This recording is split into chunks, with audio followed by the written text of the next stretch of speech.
empezar a que quede claro qué se puede usar, qué no se puede usar y cuáles son las reglas del juego con respecto a esta fotografía, a esta obra plástica, a este disco de pasta viejísimo. Generar un registro y básicamente, y ahí viene el proyecto de Autores UI. ¿Qué es el proyecto de Autores UI? Es esto. Es facilitarle la vida a los actores que quieran digitalizar, que quieran... O sea, el proyecto de Autores UI, ¿quién lo conoce? Vamos a empezar por... A los que no lo conocen se los voy a explicar qué es. Qué bueno.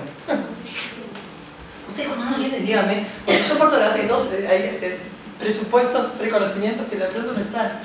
Creative Commons Uruguay tiene un proyecto que es una gran base de datos, después fue mutando, originariamente era una gran base de datos de autores de Uruguay, que lo que tiene son las fichas que tienen ustedes en la biblioteca, pero digitalizadas, con el nombre del autor, la bibliografía, obras básicas o su producción básica, nacimiento y muerte. Es más, la fecha de muerte de estos autores ha costado un montón. Eso es el tema que hablábamos con Rodrigo y por eso estuvo en búsqueda de varios autores. Varias bibliotecas han colaborado con nosotros, hemos pasado digitalizado con este formato de base de datos a toda la Biblioteca Nacional. Eso ya se terminó. ¿Hablo? No, Paramos de ser mosquito. Aviso que Creative Commons Uruguay no todos estamos en todos los proyectos, ¿no? Pero yo por eso los miro a ellos, que son los que están liderando este proyecto. La idea es que la Biblioteca Nacional proporcionó su base para irla... proporcionó una lista de autores que nosotros fuimos incorporando. Lo que pasa es que es medio complejo la forma de trabajar con la base de datos de la Biblioteca Nacional. No está sistematizada de la misma manera que están usando ustedes. Primero, hay mucho que no está en la base de datos y segundo, que no hay enlaces permanentes a la base de datos. Tenés que, para llegar a un registro de un autor, tenés que pasar por una búsqueda. Tiene sus complejidades eso, ¿no? Como acá varios nos pueden atestiguar. Pero bueno, también nos hemos apoyado en muchísima bibliografía de referencia. Ahí va, se ha comprado con fondos colectivos un montón de libros que era antología de poetas de Uruguay, antología de caricaturistas, antología, porque estamos hablando de autores, no es libro. Autores es autores. Autores son desde los arquitectos hasta los músicos, escritores, caricaturistas, lo que quieran, los géneros que quieran. Piensen nomás que en Uruguay, por ejemplo, no tenemos libertad de panorama. Tampoco nadie lo sabe, pero libertad de panorama es todas las fachadas de edificios o los monumentos que estén en forma estable en la vía pública. La reproducción es un derecho exclusivo del autor y no hay una excepción a texto escrito que diga que ese acto es de dominio público, que se puede fotografiar. Entonces, esto, cuando nosotros hicimos un concurso junto con Wikimedia Uruguay, el concurso se llama Wiki Loves Monuments, cuando nos tocó ver qué obras se podía fotografiar y cuáles no, o si se podía fotografiar cualquier cosa, fue ahí que nos dimos cuenta que no había libertad de panorama en Uruguay. Analizando la ley dijimos, no cualquier cosa se puede fotografiar, aunque esté en la vía pública. Si ustedes fotografían Casa Pueblo, pueden llegar a recibir la demanda de los hijos de Paz Vilaró. Porque no podrían circular esas fotos, por ejemplo. Pero es como difícil de controlar. Es difícil. Las redes sociales. Claro, pero es difícil. La cuestión es que comúnmente se la agarran con proyectos específicos de cultura. No es lo mismo por colgar la foto en Facebook que hacer un catálogo de todas las fotos de Paz Vilaró y hacer una página en honor a Paz Vilaró. Seguro que te la tiran abajo. O sea, ese es el tema. A ver, creación de un registro que incluya todo, es súper ambicioso, estamos en pañales, pero no solo que incluya a todos los autores, sino, esto va creciendo, sino que los autores en dominio público, poder buscar en la base y filtrar en dominio público y poder cosechar de diferentes repositorios obras y escanear las que podamos escanear. Y ahí viene todo el proyecto de digitalización asociado a la base, a esta base. Entonces, fue mutando. Primero una base para facilitarle a los actores de la cultura el saber qué puede darle seguridad jurídica. ¿Ah? Luego se asoció esto a un catálogo y una colección de autores en dominio público lo más completa que pueda. O sea, la idea es ir creciendo por ese lado. ¿Ah? Ahora, por ejemplo, el Museo de Artes Visuales fue Sí. que nos donó... Museo Nacional de Artes Visuales. ¿Cuántos gigas? Son 22 gigas y alrededor de 600 fotografías de obras en alta En calidad. HD, ahí va.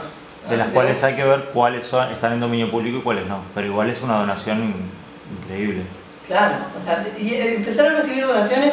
De acá a 10 años nos proyectamos con un hermoso catálogo de registro de dominio público. Que incluya todo, además que incluya lo que, como ficha, lo que no está en dominio público, para saber porque necesitamos tener datos básicos.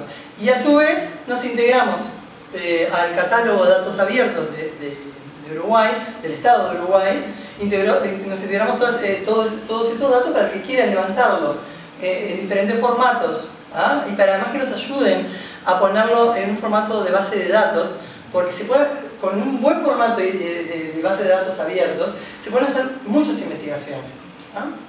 Bien, seguimos. Digitalización, que en realidad esto va de la mano con esto, pero si por ejemplo ustedes empiezan a digitalizar obras en dominio público, es bueno empezar a generar vínculos de proyectos. O sea, desde ya les digo que el que pretenda iniciar un proyecto de sostenibilidad, les pido por favor que nos avise, porque nosotros estamos cosechando y tratando de dar visibilidad a todos los proyectos de digitalización que existan. Y además, digitalicen lo que digitalicen, desde cartas manuscritas hasta lo que sea, si está en dominio público, puede estar en nuestro catálogo. Y además empezar a difundir los catálogos o proyectos socios o hermanos. Empezar a generar una comunidad de digitalización.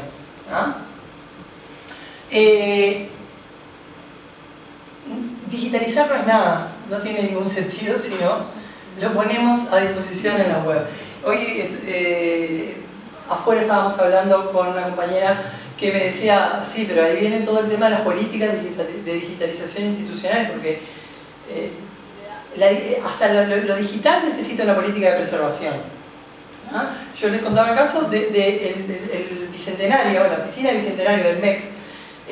Era un proyecto que empezaba y cerraba y generó mucha producción audiovisual y mucha producción de artistas nacionales, y la tenía hosteada en un servidor que cuando se terminara el proyecto, que se terminó a principios de este año, ¿no? Si te viste no me acuerdo, bajaban, echaban un servidor, lo usaban para otra cosa, borraban todo, y todas esas obras, esos audiovisuales, esas fotografías se perdían. Hicimos un acuerdo con Wikimedia Uruguay, Creative Commons Uruguay, para asesorarlos en el mejor proceso que puedan para disponibilizar esto en internet. Generarse cuentas, por ejemplo, ya que ellos no contaban con repositorio del MEC, generar cuentas en repositorios estables como Flickr, como Wikimedia Commons, que es el gran repositorio de contenido Wikimedia, y asociarlo a Wikimedia Uruguay y subir todo eso libre, pero eso había que poner una licencia. Esas eran obras, por ejemplo, que no estaban en dominio público. Pero lo mismo, las obras del dominio público, no solo basta con publicarlas en internet, hay que tener una política y un norte de ver cómo lo vas a hacer y garantizar, y tratar de garantizar continuidad. Eso lo vamos a ver en siguientes clases. Declarar ilegal el abuso o apropiación indebida de dominio público, generar que el copy fraud realmente sea, exista como un ilícito, no digo que penal, pero por lo menos que exista un procedimiento para denunciarlo y arreglarlo, una sanción civil por lo menos. Preocuparse por el dominio público, realmente que no caiga en que haya un órgano que esté supervisando con potestad como para poder controlar el buen uso y poder recibir denuncias, por ejemplo. Antes de eso está el paso previo a eso, es que las instituciones públicas y privadas entiendan que eso está mal, por ejemplo. que está mal tener obras y darlas a 500 píxeles de ancho y después venderlas a alta calidad.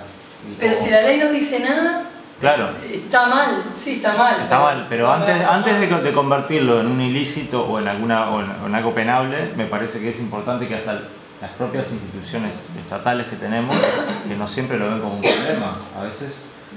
Para ellos forma parte de su acervo, lo venden. Hay una institución con la que nosotros hablamos que se dedica a la fotografía de este departamento, en el que bueno, difunden algunas fotos y dicen, bueno, nosotros le hicimos la pregunta, bueno, ¿y cuándo van a disponibilizar las fotos en alta calidad? No, nosotros consideramos que la protección de la obra es mantenerla en nuestro acervo, no disponibilizar.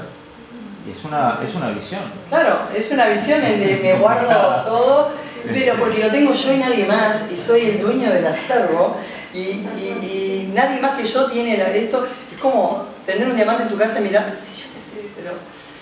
después el tema de la preservación, y pensar a largo plazo. Hay algo que vamos a aprender de acá, en las siguientes clases lo van a sentir varias veces. La única forma de preservar la cultura es que la cultura sea viva y en circulación. Para que una cultura esté viva y en circulación, tiene que circular en la web. Y tiene que multiplicarse, tiene que bajarla a muchas personas, tomarla, apropiársela, llevársela para sus proyectos.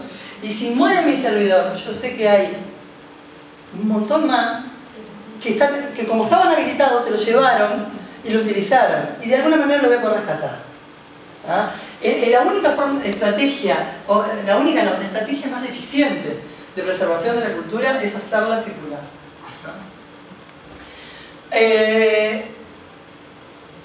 Antes de reformar las leyes, lo mínimo que podríamos